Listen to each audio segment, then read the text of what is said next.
the most painful cave deaths ever. Mossdale Cave Incident. It was June 24th, 1967, and 10 cavers were about to enter Mossdale Cavern to help clear some of the deeper passages and map them out. The two leaders of the group had Why? already explored. Why? I don't see. Okay, before we even get into this video, why do people even cave? Like, I would understand the hobby if you were like just going to cave and you were going to like the where there's like hidden like oases and stuff like that, and there's like it actually looks pretty. There's like stalactites, stalagmites, all that stuff, and it's like it's worth it. Like you just have to squeeze through like a couple things and it's worth it. But like I'm assuming the people dying in this video, RIP by the way, are just squeezing into tight spaces. I think it's the opposite of probably claustrophobia. Like instead of being scared of it, I think they get a rush off of it. This cave before, which reassured everyone else. This particular cavern was known for its tight spaces and the very few areas where a person could fully stand. After a few hours inside, 4 of the cavers realized how difficult the cave actually was and decided to return to the surface. They noticed a cloudy sky, but nothing seemed out of the ordinary. The remaining cavers continued their descent until they reached... It's gonna fucking drown. I mean, what? What am I talking about? They're gonna drown. It's gonna rain and they're gonna drown. The Far Marathon Passage, which measured only 18 inches by 12 inches, with a small stream of water flowing along the bottom. Everything seemed to be going well, and the group on the surface soon noticed that it had started raining, so they took cover. Initially, the rain did not seem concerning, but the cavers inside began to notice rising water levels. When the water became alarmingly high, they decided to end the day's work and Why wouldn't you leave? Why wouldn't you leave the second you even see like a small stream of water? Like, that obviously means something. Why would you wait till it's dangerously high to try to leave? That makes no sense. That makes no sense. And I guarantee you all of them are going to die. There's no way out of this. Y'all are 3 hours deep into the cave. How are you going to... Bro. And then did you see the width? The width was like 18 inches. The width... They're literally like scrunched like this. Like army crawling through like the cave. Head back, even though they were still 3 hours from the entrance. Meanwhile, the surface group spotted something terrifying. A lake of water had formed around the cave's entrance. The cavers inside had no idea how much water was about to flood the cave. The surface group ran to get help, while the cavers frantically tried to reach higher chambers. However, the water continued to rise, pressing toward their faces. Rescuers and hundreds of volunteers worked tirelessly, pumping water out of the cave and pumping oxygen inside, hoping that the cavers had found a safe chamber. Unfortunately, every one of the cavers drowned. Shaft sinkhole tragedy. Wait, whoa. What was the point of pumping oxygen inside? Like, even if you're underwater and they're pumping oxygen into the water, am I missing something? Like, are you just gonna magically be able to breathe underwater? I don't understand the point of pumping oxygen inside the cave, unless they had found. I guess if they had found like a pocket with no water, they could pump oxygen in and they'd still be able to breathe, I guess, but.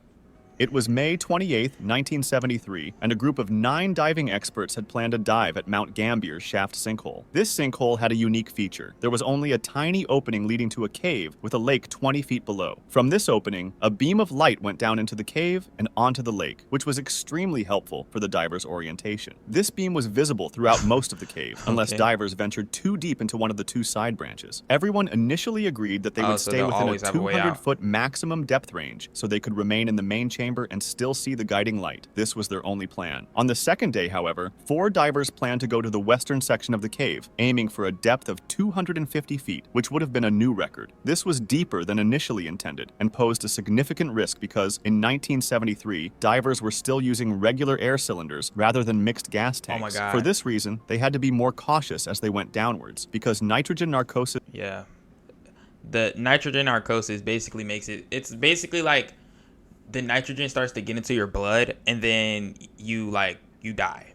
You pretty much die unless you literally get like immediate help. Might have settled in. As they went down, the increasing pressure would have pushed the nitrogen into the bloodstream, producing a state of consciousness that is similar to when people are drunk. Keep in mind that these divers were not very experienced in cave diving. They were more accustomed to standard open water scuba diving. This added even more risk to their plan. They started going downwards into the western section of the cave, and one experienced diver noticed that nitrogen narcosis was kicking in, so he immediately went back out. Several of them followed him and went back to the surface surface as well, Several. but I four thought of only them kept 4 going, went. determined to set the record and get a quick look before resurfacing. After a minute or so, the group at the surface became concerned, realizing the 4 divers would soon exhaust their air supply. A few returned to the cave to find them, and they discovered a flashlight and a camera on the bottom, but no trace of the divers. There was a problem that we haven't yet It's only mentioned. one place he Silt. could The be. movements of the 4 divers stirred up the long settled silt into a sand cloud that would take a lot of time to settle back. This reduced visibility to less than an arm's length, removing any hope for orientation for the underwater divers. Without being able to see anything, oxygen running dangerously low, and nitrogen narcosis kicking in, the 4 divers drowned.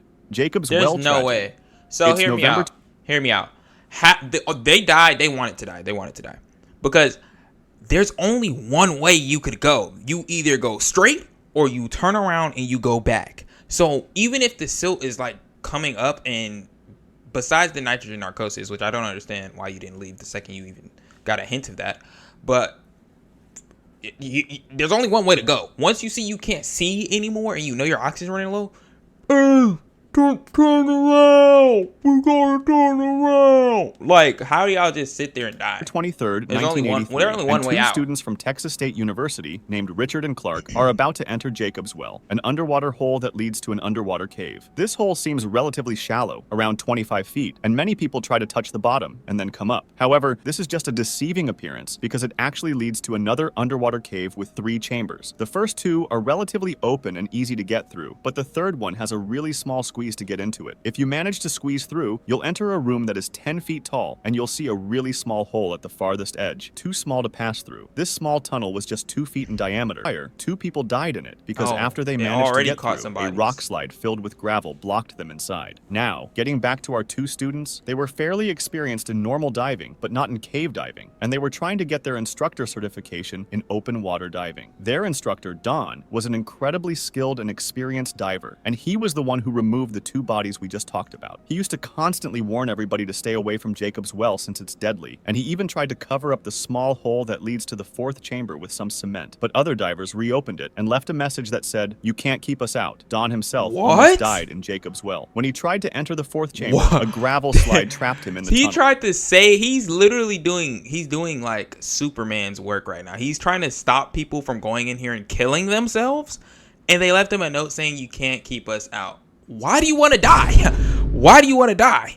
He almost resigned himself to death. His tank was empty, and he had swallowed some water when his survival instinct kicked in, and he started rapidly moving until he cleared enough gravel to escape. When he did, he saw his diving colleague extending a regulator for him to breathe. As he started resurfacing, the air inside his body expanded until he reached almost 4 times his normal body size. By the time he broke the surface, he was screaming in pain. His belly was huge because his stomach had completely ruptured. These stories caught the attention of Richard and Clark, who wanted to take a look for themselves. Oh, his stomach ruptured, and he kept getting. That's one crazy. Even way though to they go didn't out. really know much about cave diving. On November 23rd, 1983, And he they was went the into hero, Jacob's Well too. and reached the 3rd chamber, where the small hole was located. Richard removed his tank to get through the hole and started going in while holding his tank. When Clark removed his own oxygen tank and tried to get in, he saw Richard's face and noticed Richard didn't have the tank with him anymore and was suffocating. Clark quickly reached for the regulator and gave it to him, letting him breathe again. They started passing the regulator back and forth as they made their way out, and somehow they managed to get through the tight squeeze of the 3rd chamber. They then began making their way toward the exit until a terrifying sound caught their attention, a clank from their oxygen tank. Not only did this mean they'd hit a wall with the tank, so they were going the wrong direction, but it also meant the tank was almost empty. They realized they'd run into the false chimney in the 1st chamber, a tunnel that looks like it leads to the surface, but is actually a dead end. Clark managed to swim back to the surface No and gasped for air after covering an incredible 75 feet in a single breath. Unfortunately, the same can't be said for Richard, who remained behind and drowned. When Clark did you called the remain police for behind? assistance, Don, You the didn't even instructor try? himself, showed up and was stunned to see his students there. Gollum's Cave. It's August 18th, 2005, and a group of 5 friends decided to venture into the Gollum Cave, also called the Cave of Death because of how dangerous How it do you was. go into They this? reached the How do you end- go into this? No, see, I don't understand how people hear a title like that and go, "Oh, I'm gonna go." Like on a roller coaster, something. If it has death in the name, bro, why are you getting on that? If you see a bike trail, it says "Biker's Death, don't go." How are you? Yippee! I'm gonna.